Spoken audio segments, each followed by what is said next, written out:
looking at right here on this screen?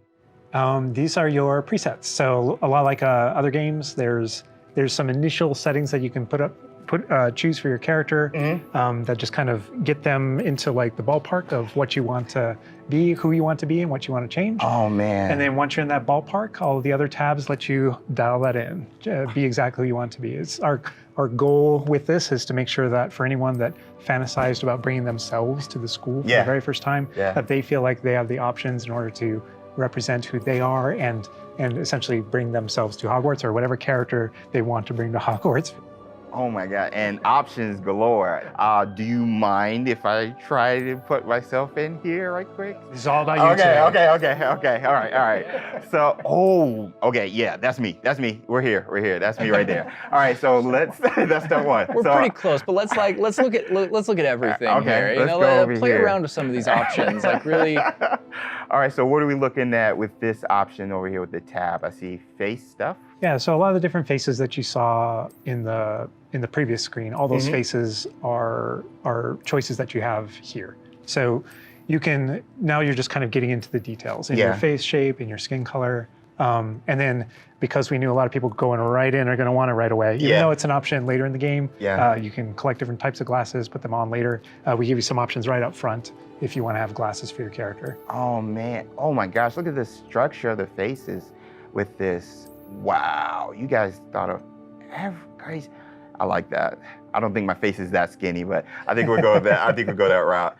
And down here is this. Those are your glasses there. Oh, so we could go Harry Potter if we want. Off the jump.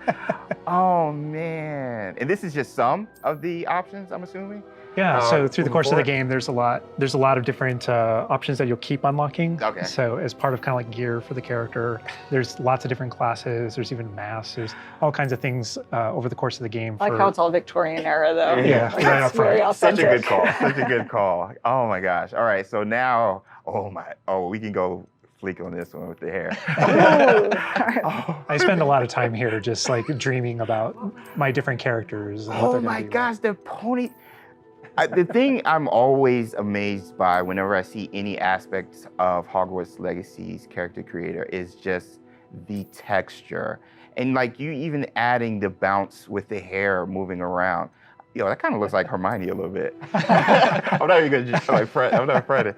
And we can just go, can I go like Tonks purple or green a little bit? Absolutely. Oh. Yo, this is so cool. Oh, I like that. That is cute. Oh, okay, so little behind the scenes. I used to have this type of hair like way back, but was it purple? I wanted silver tips, so that was the closest I got to any color. But oh my gosh, this is so cool. So you literally can bring yourself. Like it's a myriad of textures and different hairstyles here. All right, so now we're getting over here to play around with some of the... These are more subtle options. We've got freckles, moles, different things like when it comes to your complexion, like darker eyes, maybe like some shading on the cheeks. Oh man, you guys literally thought of everything with this.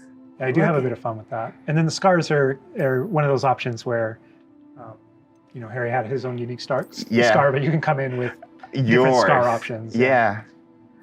Oh, wow. Look at that. I didn't even see that. Oh, those are my favorite. The eyebrow scars. Love those. Yeah, you look kind of like, classic. Yeah, you look kind of just like tough. But anyway, so now we're over here. Oh man, you guys, this is so sick. Again, getting more subtle here, really like dialing in that face to really get your... I don't know how revealing I want to be with my facial features now. Just like, I kind of have a big face. Yeah, my eyebrows kind of sit kind of low. But I mean, literally, you have so many options just starting the game. I feel like I'm going to be here like forever. You and me both. And then this final tab here, this is where you kind of bring your whole character together. You know, this is where you finalize everything. You're not choosing your house here. Okay. That's not yet. That was a theory. But you know, here's where you bring you choose voice 1 or voice 2, which is more kind of a masculine or a feminine voice, and then even within that, changing your pitch, with the pitch slider. It's a subtle slider, but Yeah. but you can hear it, Concerned about. That was quite something. and so you can kind of make out the differences. But yeah, you choose which kind of voice that you want. You'll be selecting your difficulty here. For today, we'll just go normal because Andrew's going to be taking us through some of the experiences with combat later. And we can talk a little more about difficulty, yeah, with combat and how that plays in. That is a But I big think question. the important thing here is like if for people who aren't gamers, especially, Right. story mode is a way to get into this without being worried about like, oh, do I need to be good at games? Like, no, just enjoy this game. It's, And I will put expecto and then go. We're good. We're good. Awesome. and then whether you want to be witch or wizard. Amazing. What'd you think, character creator? We're good. We are starting out, James. There you are. You're wearing the House Fanatic robes from the account linking. Thank you. I do look good. And this is our first look at the Hufflepuff common room, I'm assuming. I mean, dorm room. The dorm room. Yeah. This is awesome. But Alan, what are we seeing right here with the UI? Because this is our first look. Yeah. So right now, we know there's been a lot of questions about the HUD because this is the first time we're showing it. So kind of going over it from right to left, on the bottom right is what we call our spell diamond. Mhm. So those are, everything that you see in it are slottable spells. So we have over 20 slottable spells that you can earn over the course of the game. Okay. And that's where the player can place them and use them and access them very quickly. To the top left of that is, you'll see the D-pad, and on the left is an eyeball, and on the right is a bit of a grid. So the eyeball is an example of one of, not a slottable spell, but what we call an essential spell. There are certain spells that are used in very specific contexts, or that we just want on the controller at all times. And Revelio is one of those. That's left on the D-pad. On the right on the D-pad is that grid represents where you might slot spells. And so right now, today, we're not going to be going into the spell slotting menu because we feel like there's a lot of spoilers there. You know, like what are all the spells and what can we do? I would like spoilers, but I understand. But we do want to make sure there's still some goodies left to share with everyone. And then on the left side, that thing that has the L1 button next to it, that's another thing where we don't want to spoil, but basically that's where you access your tool wheel. So there's a lot of magical tools that you're going to be kind of brewing and growing over the course of the game. And so that's where you would access them rapidly, is our tool wheel. Okay. The first thing I know is the music. The score is amazing with this. Gorgeous. And I'm calling out here, this is unique music that you're hearing for the Hufflepuff Common Room. Go back to those Common Room videos we released, you'll notice the music's a little bit different, and that is entirely intentional. We just want to welcome you to your common room in every single house, just a little bit differently. Begin customizing that experience right away. Oh my gosh, that's so awesome. Look at that. So I mean, beautiful design. We could spend like the entire rest of the stream just in the common room here and talking about it, and I'm sure Boston and James could be like just geeking out over it. All the details come from J.K. Rowling's writings for this common room. The round doors, the hanging vines, even the dancing badgers on the fireplace. It's got a real earthy vibe. Yeah. It's very, very earthy. Which is like elements for each of the houses, right? Like, Hufflepuff is earth, Ravenclaw's air, Gryffindor is fire, and Slytherin is water. We Wow. really leaned into that for each common room. Wow. So it feels earthy. We've got a little earthen passageway. That's what we were. Hopefully, it should feel very familiar. Yeah, it does. It does. but I know you don't want to leave, but we're gonna be leaving. Thank you. I understand. Whoa, the sound effects though. Like, looking back at the past trailers, it was just music, but kind of hearing how Hogwarts is now, it's so cool. Very tactile. Yeah. Andrew's going to make use of one of our spells, Revelio. Use Revelio right here, because there's a little magic going on. You notice a little something there. Yeah. So these are something that we kind of interchangeably call Revelio pages or lore pages. And you'll notice a bunch of things pop up on the screen. Yeah. You see that we got some XP. XP for it. Mhm. And you can also see that we've advanced something called like a field guide challenge up in the corner. Uh-huh. So I want to talk about that a little bit. So we had to ask ourselves, what? Continue, I'm sorry. Continue. There may be something you may or may not be able to tickle there. Yeah. But in our game, we had to answer the question, we're a late fifth year. What does that mean? How do we catch up to the other students? Okay. And so we have an answer to that question, and it's given to you by the staff. So there's something that we call the Wizard's Field Guide that's granted to you early on in the game. And the Wizard's Field Guide is how you actually work on catching up with the other students. So Andrew, if you hit pause for me up here, before you push forward a little bit, you can see in our pause menu, it's got this book theme. Wow. That's your Wizard's Field Guide. And you can see your house kind of crest in the middle, overlaid over it. Okay, right? And you can see that on your level as well.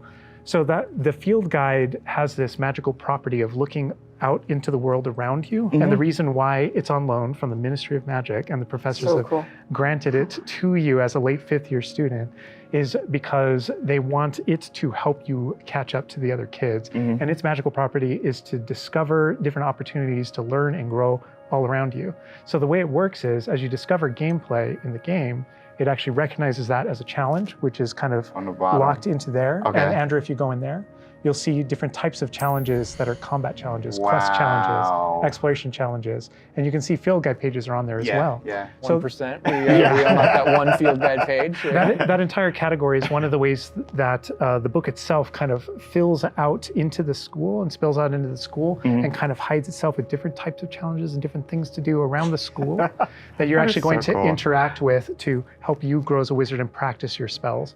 And so that thing that we just saw is not just a field guide challenge and a way to earn XP. It's also something that that players can use to learn about the school as they're traveling around. They spot these little secret facts and they can kind of play a little bit of a game discovering all of them. And there are over 100 field guide pages just in Hogwarts alone. So. Little glimpse of the grand staircase here. We're not gonna circular staircase. All the left off in our last gameplay showcase just outside Hogwarts, which I love that you can walk out of the castle after walking through everything and then just come out here and take off on your broom out into the open world.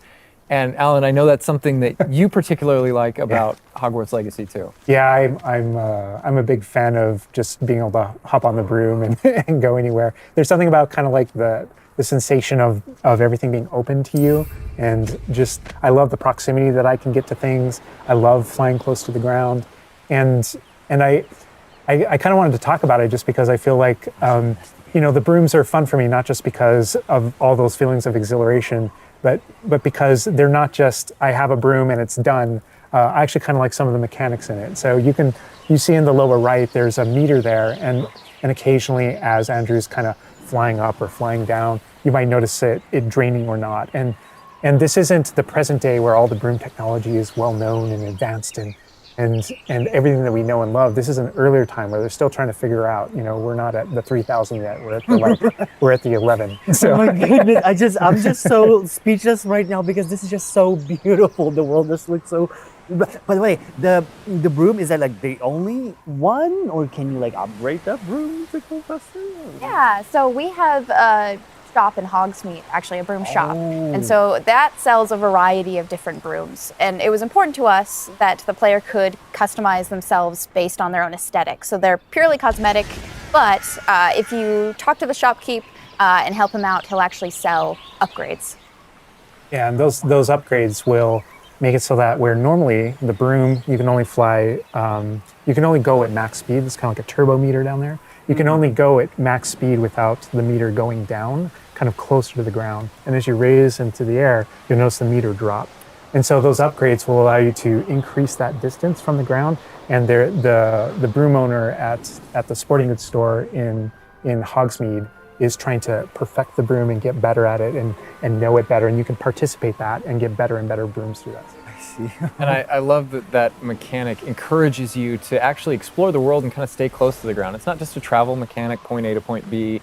You're not just flying high over everything, although it is beautiful, something I really love doing, but as well, there's lots to explore on the ground, and so kind of keeping you down at the ground level. And to me, it feels like it's got this kind of surfing vibe over the. Oh my god! Like I'm just like I want to snatch the controller from Andrew right now because I want to go to the mountaintop, I'm going to that forest, and to that hamlet, or I don't know if that's how it's called. I think that's what it is. No, it's awesome. We're actually gonna land here, and I feel like that you call it a hamlet is just perfect, just because that's what we refer to it as, and so.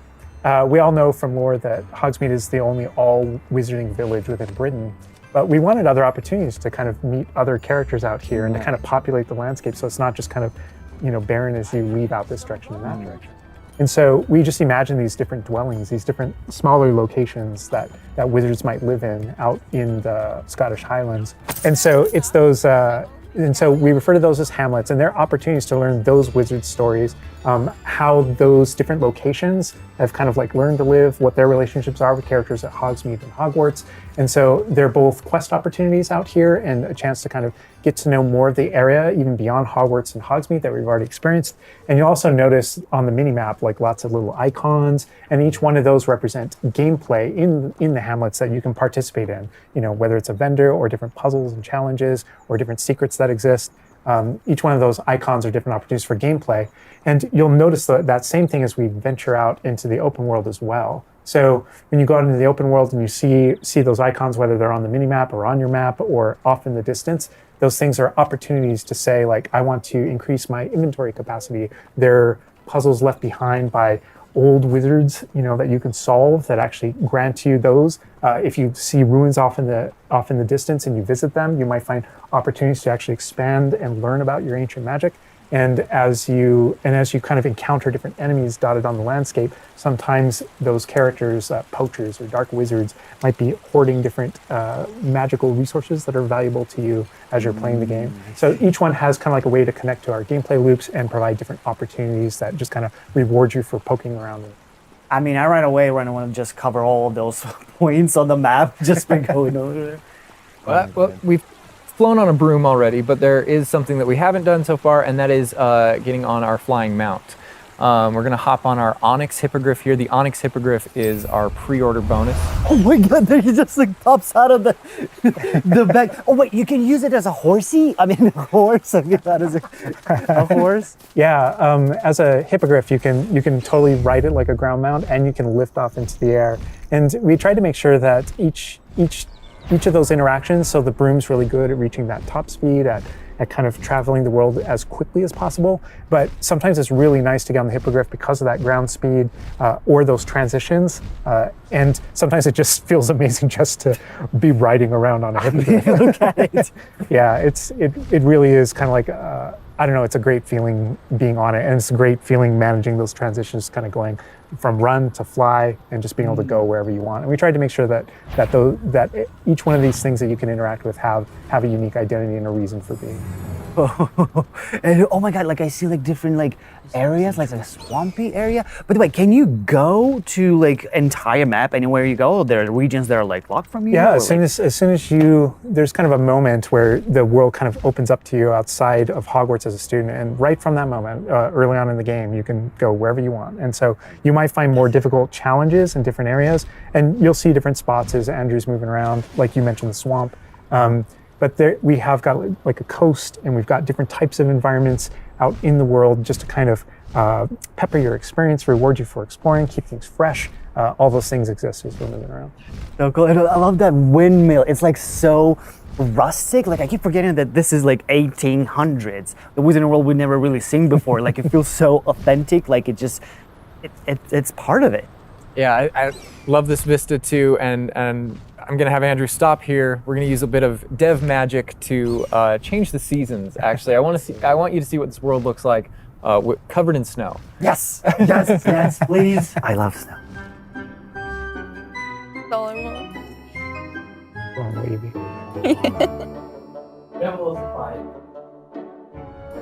Oh my god, this is so beautiful. Oh my goodness. This is so pretty. Okay, it looks so realistic. Oh my god, it changes the landscape like completely. Oh my god, does it have like actual like gameplay impact, like impact on the gameplay, or does it like it's just the weather of Scotland? Yeah, we really use it as a narrative marker through the game. So as you're progressing through your main storyline, it was important for us to kind of like have those moments that kind of felt like when you're reading the books or watching the movies where, you'll see kind of like the title card, winter, and now the landscape has changed, and you're really feeling that passage of time while you're a student, going through your year at Hogwarts. And I think we wanted to duplicate that. And for me, it's really fun that it's not just on the outside, which which I agree. I think it looked really beautiful. But within the school as well. So there are moments like when it reaches certain holidays or things like that, where Hogsmeade reacts to holidays and the school reacts to holidays, and you see the decorations around those environments change. That really helped just kind of make me feel like I'm there. Right. Yeah. And it's not just for the seasons, those kind of vibe things. Like we have a day-night cycle, and that day-night cycle, even though similarly, like it's largely about vibe, when you go into Hogsmeade in the evening, there's less characters there. Around the school, you'll notice it kind of dies down and quiets down just when there's just candlelight and students kind of like as you're walking through the halls. But in that day-night cycle is where we've kind of placed a few items where, whether or not you can collect them or whether or not you can interact with them that are a little bit restricted by the day-night cycle. And I love Andrew's flying up here, really high up on the hippogriff. And we're just looking at this view of Hogwarts in the distance. It's just absolutely beautiful. It's part of what I love most about flying around in this game, whether it's on a hippogriff or on the broom.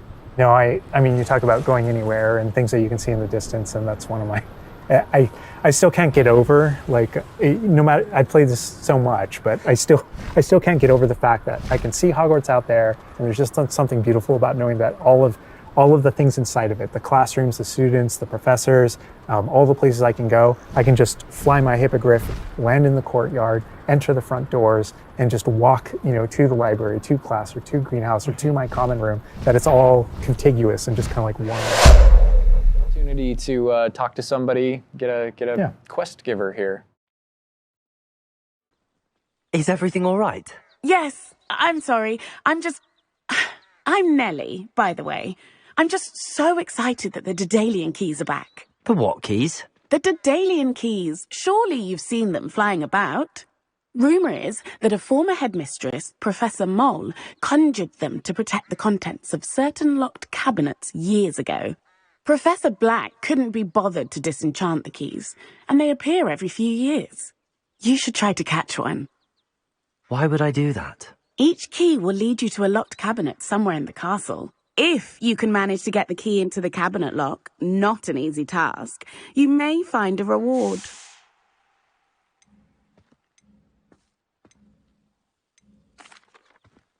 Perhaps I'll give it a go. I hope you do. In fact, I think I heard one of the keys in the astronomy tower. You should listen for them. So those kind of side quests are really, it's a cool way to interact with your fellow students, with perhaps other teachers, with, various things like that, as well as teach you some more of the secrets of Hogwarts, I think. Are you all right? Don't you know who I am? Zenobia Noak, the girl whom everyone at school hates for no reason.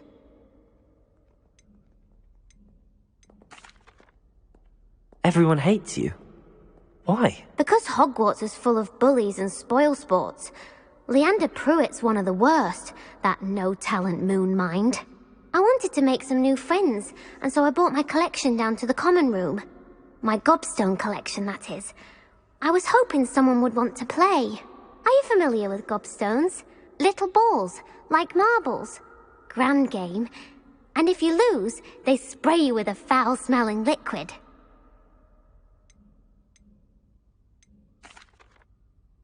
I haven't much interest in a game that sprays you with odors. Only if you lose, which I never do. Or at least, not often. People can be so cruel. Just because they're sprayed all over with smelly gobstone spit, it's their own fault for losing. Imelda is one of the worst losers. Everett and Astoria are terrible as well. And now those poor losers have taken my gobstones and hidden them in very high places all over the school.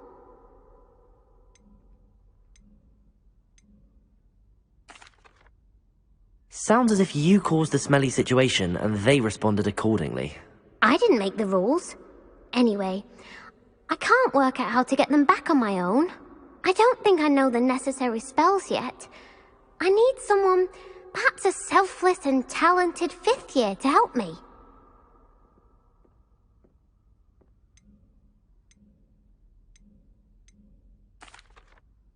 I'll see what I can do.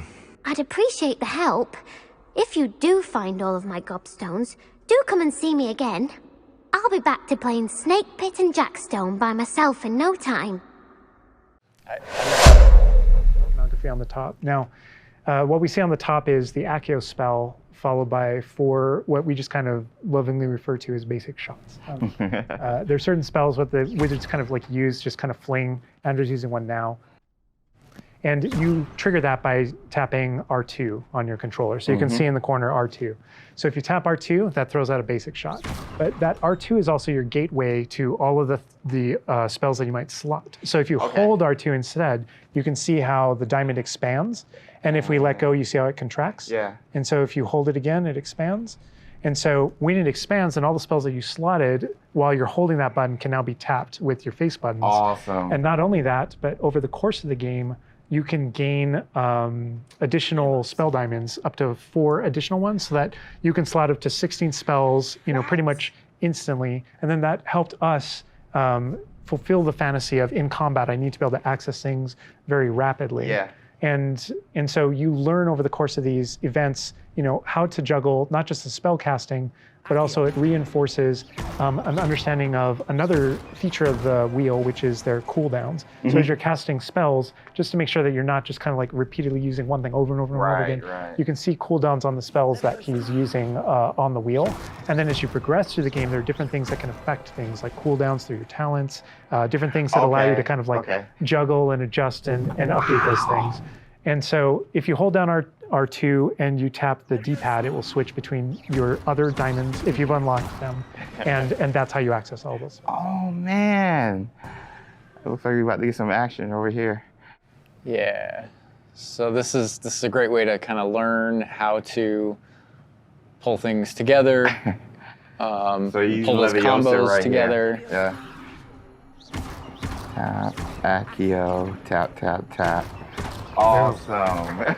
Well done, Andrew. So you're not the only one that has Protego and the ability to deflect. The enemies do too. And we actually play with that when it comes to the spell casting. So you notice that there are different colored kind of shields around the different characters. And you also notice that your spells have different colors on them. So to help players understand kind of like the function of their spells, we're trying to put them into brackets. So there are damage spells, there are force spells, there are, I'm forgetting the other one, all this control spells. And so those things for the player, they wind up also being a color indicator for which actual spell to use to break the different shields that enemies can use. That way it rewards kind of like that close attention that you're paying on things. We've got this paused here now, and you can kind of see all the elements on the screen, the halo around the avatar's head, each of the different shields, to kind of give us a breakdown of what's going on. Give us a breakdown of different things that you're saying. So you notice at the top that we're kind of like calling out which enemy you currently have targeted and their level and health. And so, as you target different characters, you'll be able to get that breakdown. The halo over your head, whenever an enemy is about to an attack, it's almost like you have a little bit of a sixth sense for those things that are coming. If you see the halo, it means there's an incoming attack, and if you tap the triangle button by default, then that you will be able to deflect that attack that comes in and off with the Protego. And I love that deflect where it goes off and like hits things up and kind of breaks things off walls too. But also, if you hold the button, then it doesn't just deflect. It also deflects and turns around with a counter attack stupefy that actually stuns the enemy. And you can use that even in your combos and stuff. So if you're focused on a character, and you're doing your thing, and someone else attacks you, you can actually turn that attack into a direct attack on the person that you're comboing. Back into gameplay here. Andrew's gonna pretty handily finish these other students off here. Win this duel. Look how fast it is. It's like a dance. Yeah, we really felt like in the movies, there's almost like a.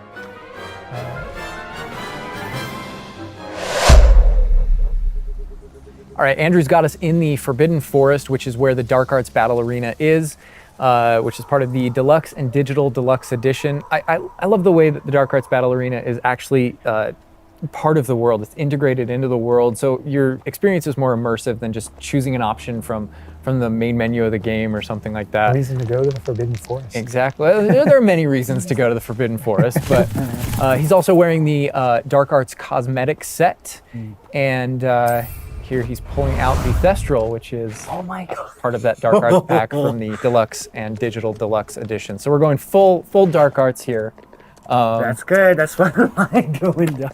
But I like this this battle arena. It is a great place to show off really combat in a big way because it unlocks some interesting abilities for you and allows you to really play around with combat in a deep way. And is this like the only arena like this in the game where you can like practice? And Yeah, do- so in the base game we have 2 combat arenas normally, and so everyone has access to those. And each of the combat arenas are an opportunity to kind of just go through a difficult combat challenge, fight through multiple waves, in order to earn a different cosmetic for your character and add that to your collection.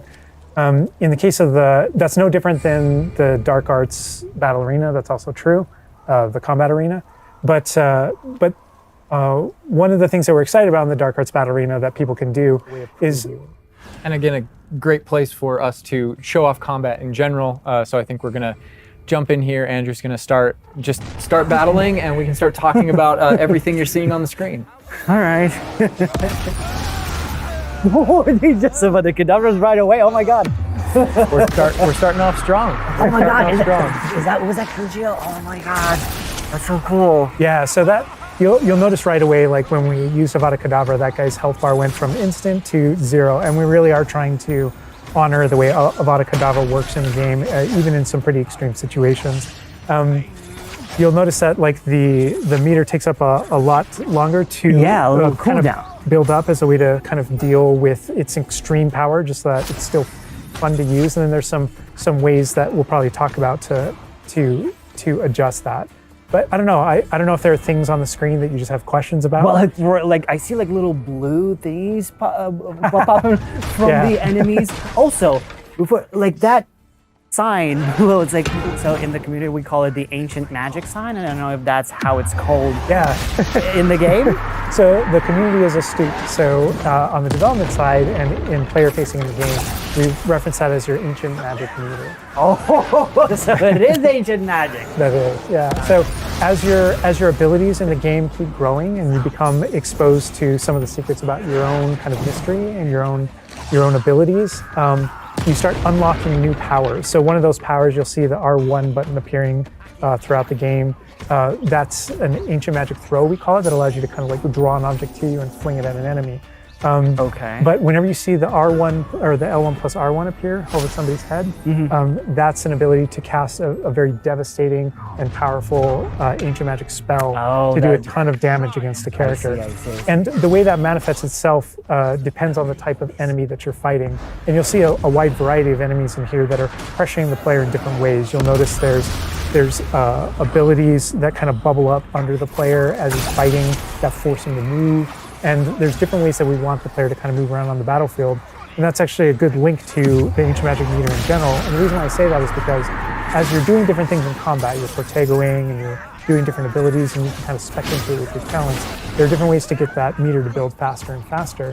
But one of the most effective base ways to build up that meter fast, that way you can launch these devastating attacks whenever you want to, is to actually perform combos. So you see that combo appearing, and it's almost like your emotions are building up, and then basically that builds up enough that you can attack someone. But as the combo meter builds up, at some point you strike someone and a piece of their magic kind of falls out of them. You'll see these blue orbs in the game world, and there's something that only you can see in the narrative, in the world. And it's another reason to move around on the battlefield. If you can go up and collect those things and suck them in, they give big jumps to that ancient magic meter as we're playing.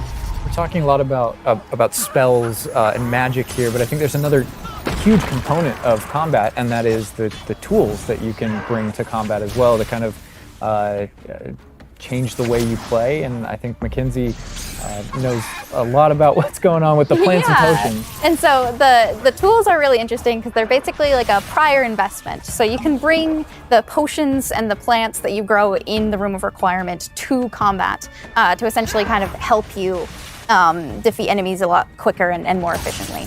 So some of the tools that you'll see here are like the rock skin potion. So that is something that basically covers your skin in this like rocky material that reduces the incoming damage that you're receiving. So against big enemies, hard-hitting enemies like trolls, that's super helpful.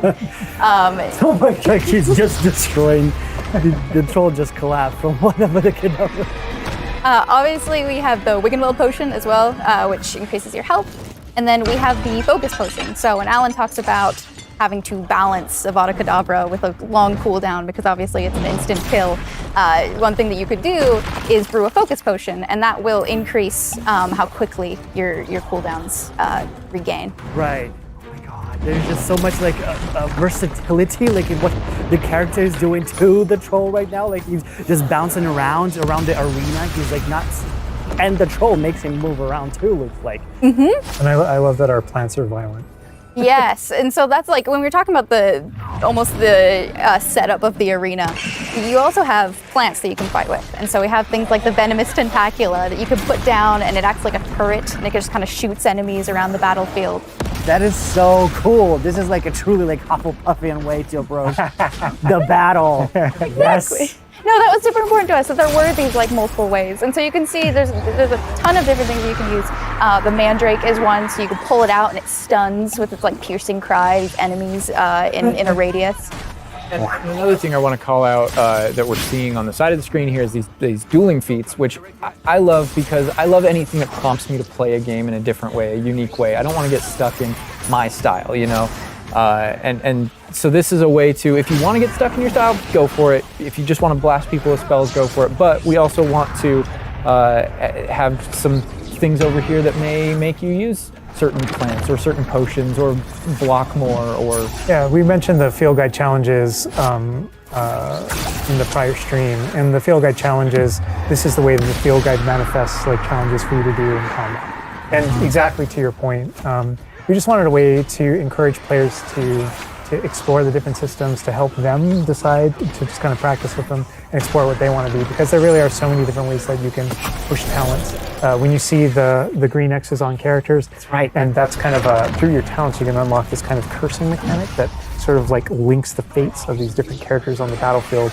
That way, as you get as you're cursing different characters, they all begin sharing damage, and so we have things like Avada Kedavra, which is the insta-kill, but if you curse everyone before you insta-kill this one guy, they can all drop dead for that kind of ultimate Voldemort fantasy. And so, oh my god, there are dark arts fantasies. There's fantasies about being more of a defense against the dark arts characters, things like that misty step that you see occasionally being used on the battlefield. And we can also spec into our potions and plants to make them more powerful and more efficacious. So it's all about which type of player you feel like you are and whether or not you want to play with prep, on the fly, or with deliberation, and those are all different options. That is so cool, because like it's like I see so much like going on the stream, just so much complexity, and I want to just try it myself, like with. And heading to the Room of Requirement, which is your home within Hogwarts, a personalizable space that actually has some utility as well, where you get to brew things and grow things and also care for some beasts. All right, Andrew's got us in the Room of Requirement, wearing, we kind of went casual mode on the outfit here, wearing a nice jumper. And I think that's a good jumping off point for the personalization of the space as well. Not just your character and the visuals of your character, but actually this space is a place that you can make your own. Yeah, it was super important to us that this space really did feel like your reflection as a wizard. So you can change the architecture in here. What? Different themes throughout, starkly different themes, to really just hammer home that this is yours. Oh my god, what? This is beautiful. We never expected that to be. Oh my god. That's the thing, is not only can you change the architecture here, but you can actually conjure little objects into this space, as you can see. So there's like statues that you can do, and ornaments and tables and rugs and just a bunch of little things that really flesh out the space and bring it to life. Oh my goodness, because like we had an idea that those places where you brew stuff, that's where you can change, but you can do all of this. Where do you even get this stuff? Like there's a furniture store? Yeah, so we call them conjurations. And the conjuration recipes can be purchased at Tomes and Scrolls in Hogsmeade. But also as you engage in different types of gameplay throughout the world, you'll be rewarded with different objects. That's so cool. And you change color? You can change the color, you can change the size of it, and you can place it basically anywhere. Oh my god, it's so tiny. It's like for baby Niffler. And I love how the system too is designed. It's not mechanical; it's immersive, and so you get the magical effect of conjuring it in, and you're actually doing this in the world as your character. But the way you've blended like that gameplay with the immersive design of personalizing the space. Oh my god, like, and I love the animation, how it like appears, you know, like it's not just like there, it's like it almost like it apparates. It is really quite beautiful, and that was the thing, is we wanted that to look really nice because the magic in the wizarding world is everywhere. It's physical, it's kinetic, and it's whimsical. And we really wanted to nail that whimsy in this space. Another thing that I wanted to discuss is that not only can you like conjure things and you can change their look, but you can do that with the utility objects as well. So you can see that we have planting pots and potion stations, and you can change the look of those as well. And these are the areas where, as we had mentioned previously, you'll be growing your plants, you'll be brewing your potions. Right. So while you're also doing these like kind of nurturing-based activities, this is also the space where you would bring your gear to be identified and gear to have like rates put on it, which I believe Alan can talk to. Oh. Yeah, we keep bringing up appearance and how it looks, and on a, like in the game, you can look like anything you want to whenever you want to.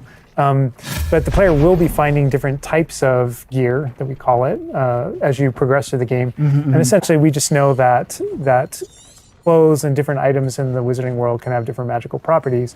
And as you explore and as you adventure and as you defeat enemies, you're going to be finding different pieces of gear that have different abilities, and that can help you in your journey and are a major part of you kind of growing as a wizard and advancing as a wizard. And so there's a huge list. And not all the time, whenever you get a new piece of gear, you don't necessarily know exactly what it does. And so there is a station inside of the Room of Requirement that you can conjure. It's one of the first things you conjure, called an identification station, where you can actually bring that gear that you're uncertain about and learn what its abilities are. Right, yeah, that's so cool. And then as the space advances even further, and the space will eventually grow its own rooms, and you're going to get new recipes, you know, like Mackenzie's talking about, all these different things keep expanding. And as it expands, eventually you're going to earn what we see here, which is called a loom. And when you set up a loom, it's an ability to essentially customize exactly which magical properties are on your gear and take any piece of gear and adjust its properties and to tweak what it does. And I mentioned earlier that you can make anything look like anything. The collection of appearances, we call it, or cosmetics, we've been referring to it in this stream. Those types of things you can use, and you can apply a look to any other look. So if you get a piece of gear, you put it on, you look like that, but you can change it to look like whatever you want. That's so cool. And like you can just put some ability to this sweater, but then you can just swap that ability. Yep, and appearances you can edit whenever you want in the gear screen. The loom is specifically about applying traits and applying larger upgrades that just kind of grant you greater statistical advantage or give you really specific abilities that blend in nicely with where you're trying to go with your combat fantasy or talents and things like that. Interesting. I'm just seeing that they're just like pumpkin fur, mooncalf fur. Where does that come from? Yeah, and so you'll notice that the ingredients that are used to add traits and to upgrade your gear are based around beasts. So this is where we get into the beast care section, which is inside this Vivarium. Kind of bigger space on the inside idea. And so you can see here we have a couple of beasts out. We have a graphorn and a mooncalf and a niffler and a Kneasel as well. So quite a variety. Oh my god, he's just like a big puppy. They're so cute. Cuddling. Oh my god, they're together. Oh, that's so cute. They're adorable. And so part of beast care is petting them as well, but feeding them too. And so once you do those things, that's when they feel safe enough that they'll give you their magical ingredients. So mooncalf fur, niffler fur, etc., that can then be used in your gear. That is like so like intuitive because like you know that makes sense because when you touch the animals you get some fur leftovers. That's so.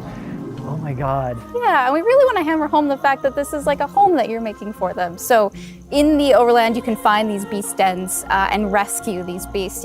Part of doing so is brushing them and feeding them food as well, and to build that relationship with your beasts. In addition to be able to care for beasts, you can actually conjure things in this space as well. The house, the cottage. Yeah, right. And so we have like a lot of little ornaments in this area, and a lot of them are purely cosmetic, but they look really cool. Again, it's the personalization of this space. Oh my goodness, no, this is like, I'm gonna spend 8 hours just designing this whole area to personalize. This is like cool, it's like you have this little play area, like a personalized fish tank, so to say, just for the creatures. I love it. Yeah, no, totally. And there's like a decoration aspect, but there's also, we were saying inside as well, is there's a utility aspect to it too.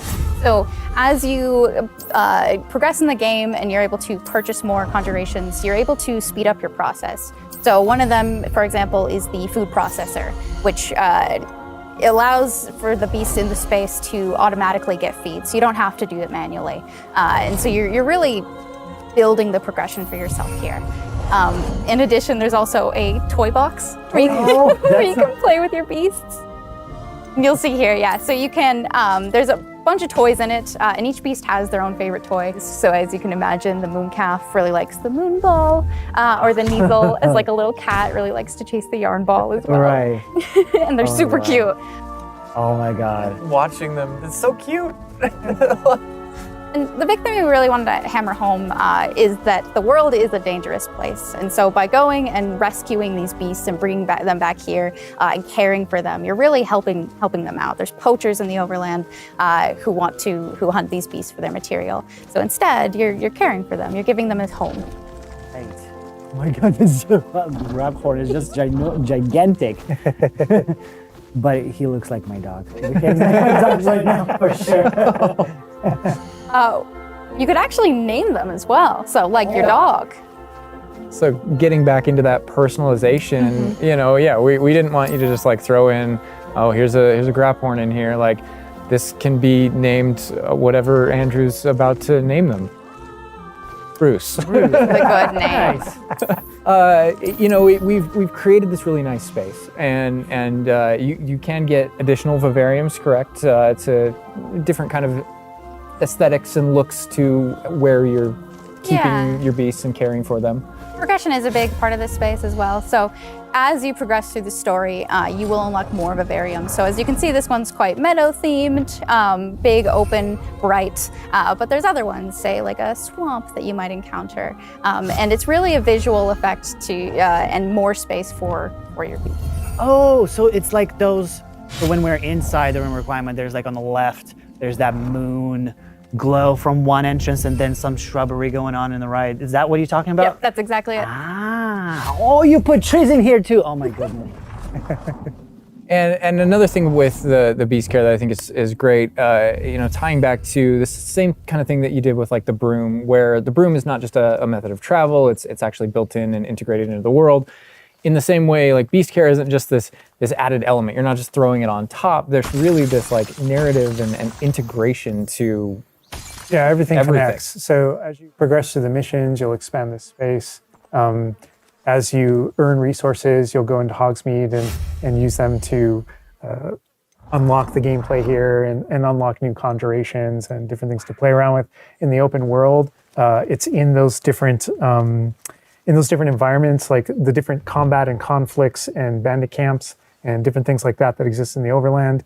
Those things are what hold recipes that exist in the loom. So all these things have a way of connecting.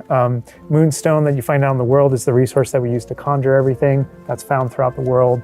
Forageables are used for recipes. So really everything's like a cycle and keeps you coming back. But even with the story that's being told too, I think people know who Poppy is and that she has a particular affinity for beasts. Yeah, I mean, I think everything we're seeing here, you know, you're going to be venturing out into the world, and this is just kind of the tip of the iceberg, even of kind of like your interactions with beasts in that narrative. So, you know, you bringing up Poppy, there are more kind of mysteries to discover and things to discover out in the world that have to do with her and that have to do with caring for beasts. And so different characters have their own stuff that just kind of make this all just kind of like the beginning of your journey. Well, we could spend hours in here, but we're gonna have to end the stream now. What do you think about what you've seen today? I mean, I'm just so blown away by how beautiful it looks. The open world seems so detailed and there's so many things to do, and like the combat, we're gonna spend like 2 weeks or more just breaking it down by pieces. There's just so much to this world. Like, I'm so happy you guys did this overall gameplay. And that's just the tip of the iceberg. We've got more for you to discover and find on your own. Thank you so much for being here. Thank you for watching.